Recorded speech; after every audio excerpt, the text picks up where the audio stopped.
অনেকদিন আগের কথা। এক জঙ্গলে বাস করত একটা বক আর শিয়াল। আরে, বকটা দেখি এখানে বসে আছে, যাই ওর সাথে কিছুক্ষণ মজা করে আসি। আরে ও বক ভাই, শুনছো শুনছো, এদিকে আসো। আরে শিয়াল ভাই, দেখি তুমি আমায় ডেকেছো নাকি? কি ব্যাপার, কি হয়েছে, কোনো দরকার রয়েছে কি? হ্যাঁ, দরকার তো ছিলই। ভাবতেছি আমি একা মানুষ, কোনো সঙ্গী নাই, তাই ভাবলাম তোমায় আমার বাড়িতে দাওয়াত করি। দুজনে কিছুক্ষণ বসে গল্প করব, খাওয়া দাওয়া করব। তুমি এসো কিন্তু। হ্যাঁ শিয়াল ভাইয়া, যাবো যাবো। আমার একটা কাজ পড়েছে, কাজটা সেরেই তোমার বাড়িতে যাব। তারপরে বক চলে যায় শিয়ালের বাড়িতে দাওয়াত খেতে। আরে শিয়াল ভাইয়া, কেমন আছো? চলে এলাম কিন্তু তোমার বাড়িতে দাওয়াত খেতে। আরে হ্যাঁ হ্যাঁ, আমি ভালো আছি। এত দূর থেকে এসেছো, একটু জিরিয়ে নাও। দাঁড়াও, আমি তোমার জন্য খাবার নিয়ে আসছি, বসো এখানে।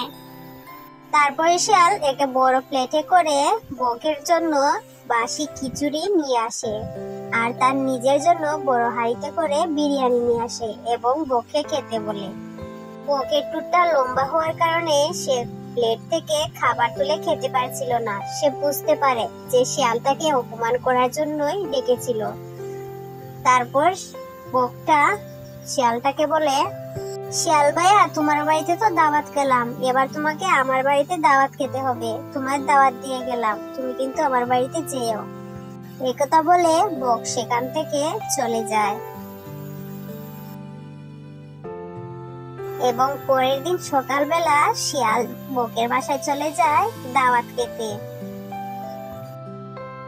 শিয়াল ভাই, তুমি তো দেখি এসে গেছো, তা বসো, জিরিয়ে নাও। আমি তোমার জন্য খাবার নিয়ে আসছি, দুজনে একসাথে বসে খাবো। আরে পরে জিরোবো, আগে দেখি তুমি কি কি রান্না করেছো, তাড়াতাড়ি নিয়ে আসো। তারপর শিয়ালটিকে বক একটা বড় বাঁশের চুঙায় খাবার খেতে দেয়, কিন্তু শিয়ালটার মুখ বড় হওয়ার কারণে সেই বাঁশের চুঙার ভেতরে মুখ ঢুকাতে পারছিল না, যার কারণে শিয়ালটা কিছুই খেতে পারছিল না। সেই শিয়ালটা বুঝতে পারে যে আগের দিন বকের সাথে সে যে ব্যবহারটা করেছে, এবার সে সেটার উচিত জবাব পেয়েছে। এবং তারপরে শিয়ালটা তার ভুল বুঝতে পারে এবং বকের কাছে ক্ষমা চেয়ে যায়। আমার ভুল হয়েছে বক ভাই, আমায় ক্ষমা করে দাও, আমি আমার ভুল বুঝতে পেরেছি। এই বলে শিয়ালটা সেখান থেকে চলে যায়।